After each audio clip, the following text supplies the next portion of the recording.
ఓం గం గణపతయే నమః. ఓం శ్రీ గురుభ్యో నమః. ఓం సద్గురు శ్రీ శంకర భగవత్పాదాచార్యనే నమః.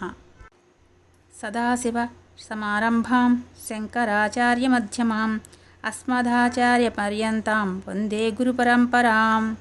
ఈరోజు 12వ తారీఖు వైశాఖ మాసం పంచమి రోజున, వైశాఖ పంచమి రోజున శంకర భగవత్పాద వారు అవతరించారు.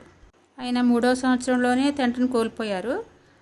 5వ సంవత్సరంలో ఉపనయన సంస్కారం చేశారు. ఆయనకి బ్రహ్మచర్యంలో భాగంగా ఆయన భిక్షాటనకి వెళ్ళగా ఒక పేద బ్రాహ్మణురాలు ఇంట ఉసిరికాయ తప్పితే ఏమీ లేదు. ఆమె పరిస్థితికి శంకర భగవత్పాదులు కరుణించి లక్ష్మీదేవిని కనకధారా స్తోత్రం అనే అలా రూపంగా ప్రార్థించగా లక్ష్మీదేవి కరుణించి బంగారు ఉసిరికలు కురిపించింది. అప్పుడు వాళ్ళకి ఐశ్వర్యం కలిగింది. ఈయన చిన్నప్పుడే తల్లి అనుమతితో సన్యాసం స్వీకరించారు. భారతదేశం మొత్తం యాత్ర బయలుదేరతారు. రమదా నది ఉధృతంగా ప్రవహిస్తున్నప్పుడు ఆయన కమండలంలోకి మంత్రశక్తితో చేర్చుతారు.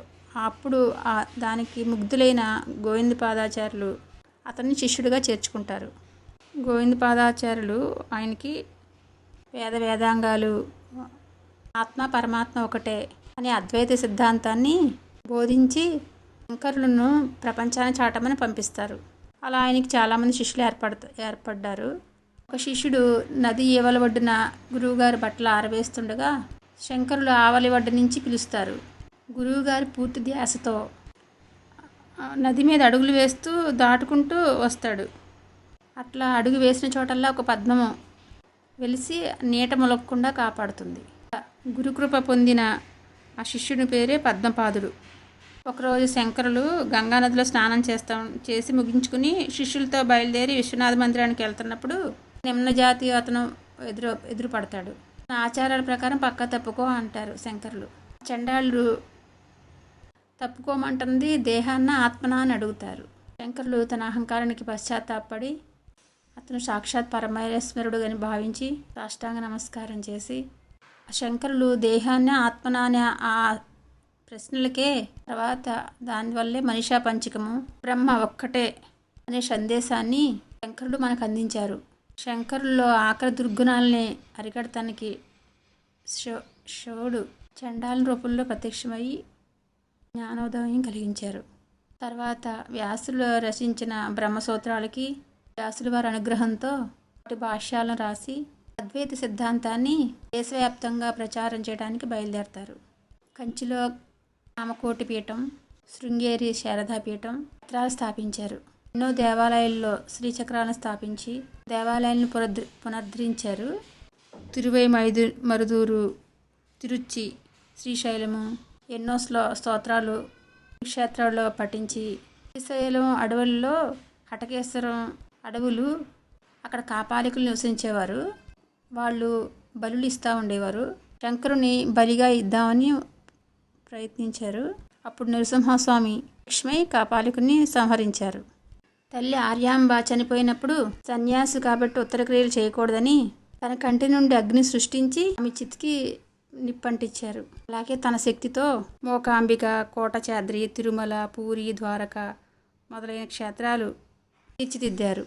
భక్తి, జ్ఞానం, వైరాగ్యం, మానసోల్లాసం, హిందూ మత శాఖలు, పీఠాల ఐక్యత కోసం అద్వైత సిద్ధాంతాన్ని ప్రచారం చేశారు. పండితుల్ని, విమర్శకుల్ని ఒప్పించి దేశంలో పంచాయతన పద్ధతిలో పీఠాలు, మఠాలు, క్షేత్రాలు స్థాపించి అమరులకు, పండితులకు ఎవరికి అవసరమైన వాటిని స్తోత్రాలు, ప్రకరణలు, ఆధ్యాత్మిక గ్రంథాలు రాసి ఇప్పటి వరకు ఆ జ్ఞాననిధి ఆధ్యాత్మిక వారసత్వంగా సంపద నిలిచేలా చేశారు. శంకరులు యాత్రల చివరిలో బద్రీ క్షేత్రంలో మహావిష్ణువు అలకనంద నదిలో ఉన్న తన విగ్రహాన్ని ప్రతిష్ఠించి అక్కడ ఒక క్షేత్రాన్ని నిర్మించమని అక్కడ బద్రీనారాయణ క్షేత్రాన్ని, జ్యోతిర్ మఠాన్ని స్థాపించి పరమాత్మలో ఐక్యమవుతారు.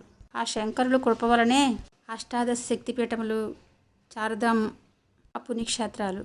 ఆయన రచించిన మనీషా పంచకము, సాధన పంచకము, శ్రీగోవిందం, అష్టకము, పాండురంగాష్టకము, శివ సువర్ణమాలా స్తోత్రం, అర్ధనారీశ్వర స్తోత్రం, కాలభైరవాష్టకము, దక్షిణామూర్తి స్తోత్రము, నిర్వాణ షట్కము, అన్నపూర్ణాష్టకము, అచ్యుతాష్టకము, మహిషాసురమర్ధని స్తోత్రము, పురి సుందరీ స్తోత్రము, లింగాష్టకము, వాణ్యాష్టకము, దేవీ నవరత్నమాలిక, విశ్వనాథాష్టకము, ఉమామహేశ్వర స్తోత్రము, ధారాస్తోత్రము, యోగ తారావళి. ఇవేమో సామాన్య జనులకు. ఆధ్యాత్మికం ఇంకో మెట్టు ఎదిగే వాళ్ళకి సౌందర్య లహరి, శివానంద లహరి, వివేక చూడామణి, ఇవి 2వ స్థాయి వారికి.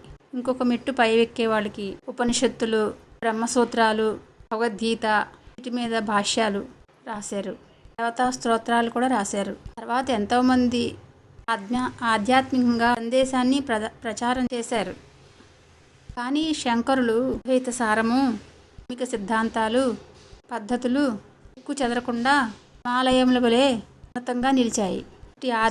ఆధ్యాత్మిక సంపదనిచ్చిన పరమ శివరూపమైన జగద్గురువులు శంకర భగవత్పాదాచార్యులకు పాదాభివందనాలు, శతసహస్ర పాదాభివందనాలు. ఓం శ్రీ గురుభ్యో నమః.